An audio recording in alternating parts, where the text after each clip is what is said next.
हाय, राधे राधे। जय Shri Krishna all of students. मैं विश्वेंद्र फौजदार आप सभी का आपके अपने यूट्यूब चैनल लोहार बजरंग क्लासेज में हार्दिक स्वागत करता हूं। मेरे प्यारे विद्यार्थियों, आज हम आपके लिए बाल विकास एवं शिक्षा शास्त्र से संबंधित टॉप 30 महत्वपूर्ण प्रश्न लेकर के आए, जो आपके लिए C TET, REET, UP TET, MP TET, H TET और टेट एग्जाम के लिए बहुत ही महत्वपूर्ण होने वाले हैं। अगर आपने इन क्वेश्चनों को देख लिया तो आपके 5 नंबर अवश्य यहाँ से पक्के होने वाले हैं। तो देखिए मेरे प्यारे साथियों, आज का पहला क्वेश्चन है हमारा यहाँ पर, मनोविज्ञान शिक्षण में बालकों का ध्यान रखा जाता है अक्षमता का, रुचि का, योग्यता का या उपयुक्त सभी का। तो यहाँ पर जो करेक्ट आंसर होने वाला है वो रहेगा डी वाला ऑप्शन, उपयुक्त सभी। शिक्षा क्या है? वंशानुक्रम है, उपयुक्त वातावरण है, परिस्थिति है या व्यक्ति की मनोदशा है। तो कम समय में कम से कम अधिक से अधिक क्वेश्चनों को आपको कराया जाएगा। तो देखिए मेरे प्यारे से शिक्षा क्या है? उपयुक्त वातावरण है। बी वाला ऑप्शन यहाँ पर करेक्ट रहेगा। किसी ज्ञान की प्रथम सीढ़ी माना जाता है? संवेदना को, प्रेरणा को, शिक्षण को या विद्यालय को। तो ज्ञान की प्रथम सीढ़ी बालक के अंदर या व्यक्ति के अंदर संवेदना होती है, जैसे छूना, स्पर्श करना आदि के द्वारा व्यक्ति को जो ज्ञान प्राप्त होता है वो संवेदना कहलाती है। तो ये वाला ऑप्शन यहाँ पर करेक्ट रहेगा। रोज ने किस अवस्था को मिथ्या परिपक्वता का काल कहा है? तो रोज ने बाल्यावस्था को मिथ्या परिपक्वता का काल कहा है। ए वाला ऑप्शन यहाँ पर करेक्ट रहेगा। आवृत्ति की कौन सी सामान्य विशेषता नहीं है? आवृत्तियाँ अधिगमित होती हैं, संगति विशेषता, पीड़ात्मक क्रियात्मक तत्व, संवेग और अनुभूतियों से संबंधित होती हैं। तो देखिए यहाँ पर जो विशेषता नहीं पूछा गया है तो नहीं होगी संगति विशेषता। बी वाला ऑप्शन यहाँ पर करेक्ट रहेगा। किशोरों का चिंतन होता है, पक्षपात रहित चिंतन होता है, पूर्व निर्णय से प्रभावित होता है, साधारणता उचित होता है या ठोस चिंतन होता है। तो किशोर यानी व्यक्ति जब बालक है, वो किशोरावस्था में आता है तो उसका जो चिंतन है वो पूर्व निर्णय से प्रभावित होता है। बी वाला ऑप्शन यहाँ पर करेक्ट होने वाला है। मोटे तौर पर व्यक्तिगत विभेद को कितने भागों में बांटा गया है? तो 2, 3, 4 या 5। मोटे तौर पर जो व्यक्तिगत विभेद पाए जाते हैं वो 3 भागों में बांटा गया है। उनको कितने भागों में बांटा गया है? 3।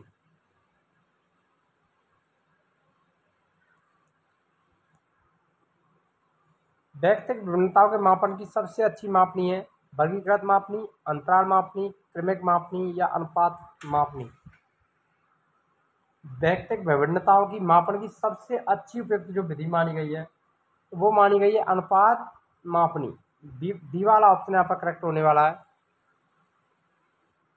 कौन सा सिद्धांत प्रयत्न और भूल द्वारा सीखने के सिद्धांत का रूप नहीं है? यानी प्रयत्न और भूल के सिद्धांत उसका दूसरा नाम नहीं है, ये बताना है। उद्दीपन अनुक्रिया सिद्धांत, संबंधवाद का सिद्धांत, प्रेरणास्पद अनुबंधन का सिद्धांत, अधिगम का बंध सिद्धांत या एसआर थ्योरी या एसआर बॉन्ड सिद्धांत।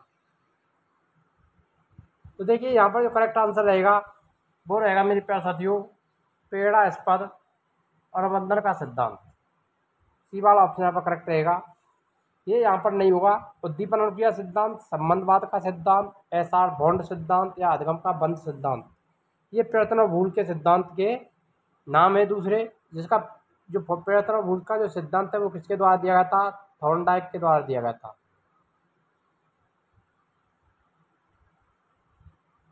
दिया था थॉर्नडाइक ने। अधिगम को प्रभावित करने वाला तत्व तो नहीं है, ये बताना है यहाँ पर। इच्छा शक्ति, प्रेरणा, उचित वातावरण या सौंदर्य अनुभूति।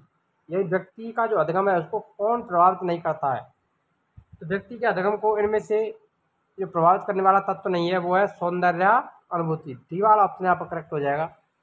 इच्छा शक्ति, प्रेरणा और उचित वातावरण व्यक्ति के अधिगम को प्रभावित करते हैं। किसके अनुसार अंदर के संघर्ष और दमन व्यावहारिक विकारों के कारण होते हैं? ह्यूम, एडलर, फ्रायड या जेनेट। तो देखिए यहाँ पर जो करेक्ट आंसर रहेगा वो क्या रहेगा मेरे प्यारे साथियों? सी वाला ऑप्शन यहाँ पर करेक्ट होने वाला है, फ्रायड, सिगमंड फ्रायड। अंदर के संघर्ष और दमन व्यावहारिक विकारों के कारण होते हैं, सिगमंड फ्रायड ने कहा था। जब बालक अपनी असफलताओं के दोष को किसी और के ऊपर लादने की कोशिश करके अपने तनाव को कम करने का प्रयास करता है तो वह विधि कहलाती है। तो उस विधि को क्या कहा जाता है? रचनात्मक समायोजन, मानसिक मनोरचनाएं, स्थानापन्न समायोजन या उपयुक्त सभी। तो देखिए यहाँ पर जो करेक्ट आंसर रहेगा वो रहेगा मेरे प्यारे साथियों उपयुक्त सभी।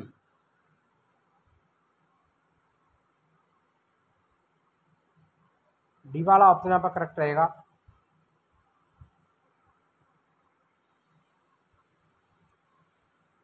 वातावरण में वे समस्त तत्व सम्मिलित हैं जो प्रभावित करते हैं व्यक्ति के व्यवहार को, विकास को, व्यक्ति की आदतों को, व्यक्ति के व्यक्तित्व को।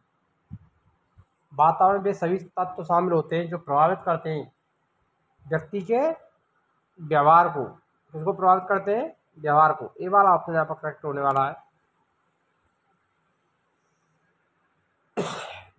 शेल्डन ने सारे गुणों के आधार पर व्यक्तित्व कितने भागों में बांटा है?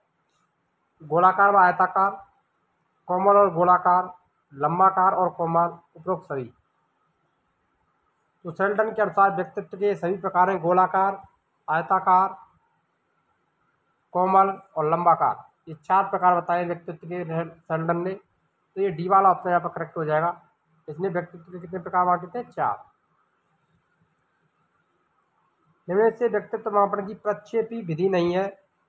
बाल अभिबोधन परीक्षण या बालक बोध परीक्षण, शब्द साचर्य परीक्षण, कहानी पूर्ति परीक्षण, संचित अभिलेख परीक्षण।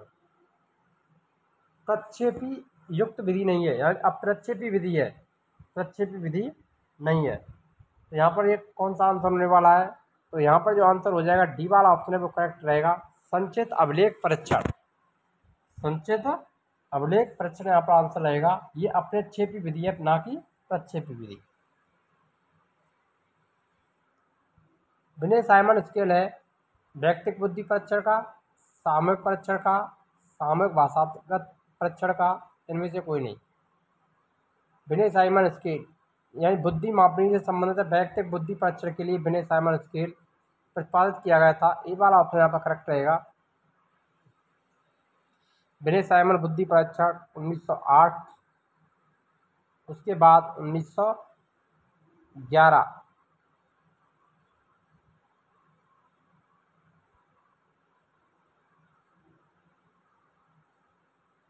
में दिया गया था। इसमें संशोधन टर्मन और मेरिल ने किया था बाद में। बुद्धि के बहुतत्व सिद्धांत का प्रतिपादन किसने किया? तो बुद्धि के बहुतत्व सिद्धांत के जो प्रतिपादक थे वो थे मेरे प्यारे साथियों बहुतत्व सिद्धांत थर्स्टन। दीवार अपने यहाँ पर करेक्ट रहेगा। बुद्धि का एक तत्व सिद्धांत किसके द्वारा दिया गया था? तो विनय के द्वारा दिया गया था। और द्वय तत्व सिद्धांत स्पीयरमैन के द्वारा दिया गया था।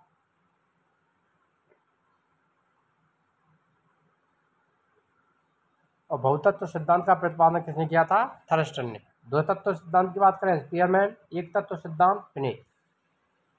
टर्मन को बुद्धि लब्धि का सूत्र दिया था टर्मन ने। श्रमिक के लिए कितनी बुद्धि लब्धि पर्याप्त है? कोई श्रमिक व्यक्ति या श्रमिक कार्य करता है उसके लिए बुद्धि लब्धि कितना होना चाहिए?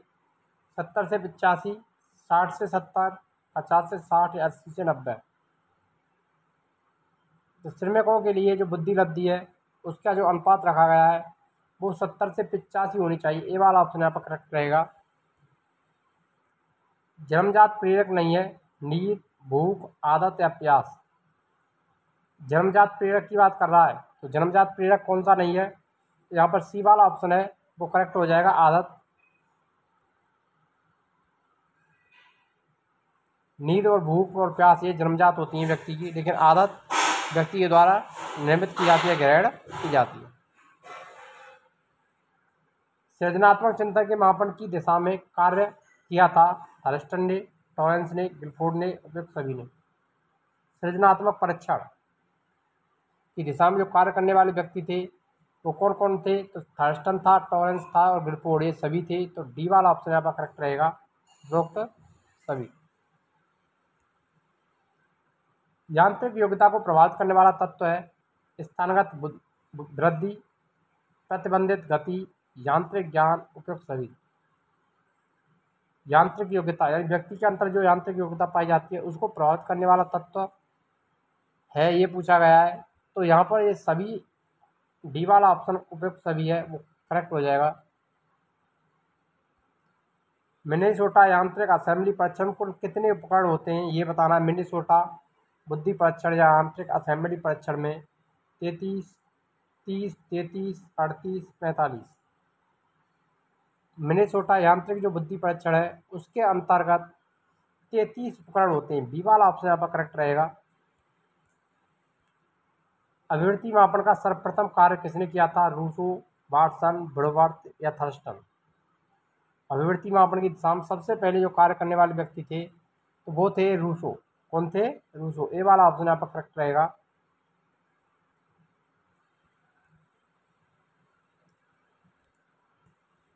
व्यक्ति की मूल प्रवृत्ति से संबंधित रुचि कहलाती है, यानी व्यक्ति की जो मूल प्रवृत्तियां होती हैं उससे संबंधित रुचि को क्या कहेंगे? जन्मजात रुचियां, अर्जित रुचि, शैक्षिक रुचि या उपरोक्त सभी। व्यक्ति की मूल प्रवृत्तियों से संबंधित जो रुचि है तो उसको कहेंगे जन्मजात रुचि। ए वाला ऑप्शन यहाँ पर करेक्ट रहेगा। बुरी आदतों को छुड़वाने की विधि कौन सी नहीं है? अभावात्मक विधि, पुरस्कार विधि, अभ्यास विधि, अप्रत्यक्ष विधि।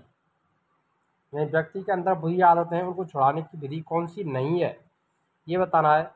तो यहाँ पर जो ऑप्शन रहेगा वो रहेगा सी वाला ऑप्शन, सी, अभ्यास विधि। बुरी आदतों को छुड़वाने की विधि नहीं है।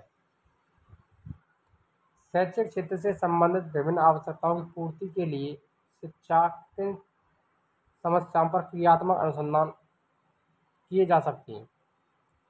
शिक्षा संबंधी, विद्यार्थी संबंधी, शिक्षण संबंधी या फिर सभी।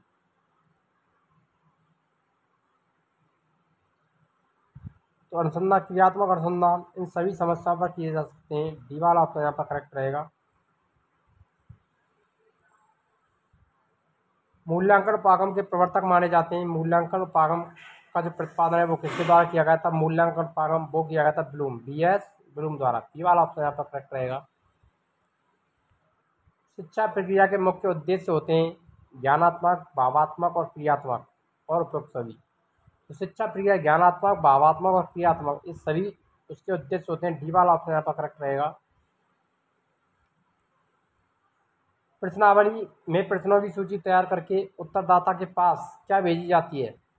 डाक द्वारा भेजी जाती है प्रश्नावली, अनुसंधानकर्ता स्वयं लेकर जाता है, अनुसंधानकर्ता का नौकर ले जाता है, इनमें से कोई नहीं। तो प्रश्नावली विधि में प्रश्नों की सूची तैयार करके उत्तरदाता के पास डाक द्वारा भेजी जाती है। ए वाला ऑप्शन यहाँ पर करेक्ट रहेगा। बालकों में तर्क शक्ति के विकास के लिए कक्षा में आप क्या करना चाहेंगे कि बालकों में तर्क शक्ति का विकास हो सके? किसी बालक से एक विषय पर विचार प्रस्तुत करने को कहेंगे, समूह परिचर्चा का आयोजन करेंगे, 1-2 छात्रों से रिपोर्ट तैयार करवाएंगे, छात्रों से ही निष्कर्षों को प्रस्तुत करने को कहेंगे।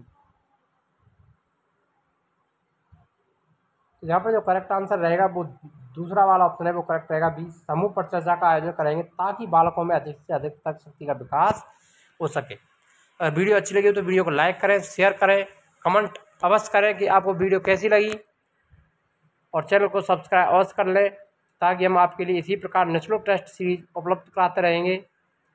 मिलते हैं नेक्स्ट वीडियो में, तब तक के लिए जय हिंद, राधे राधे।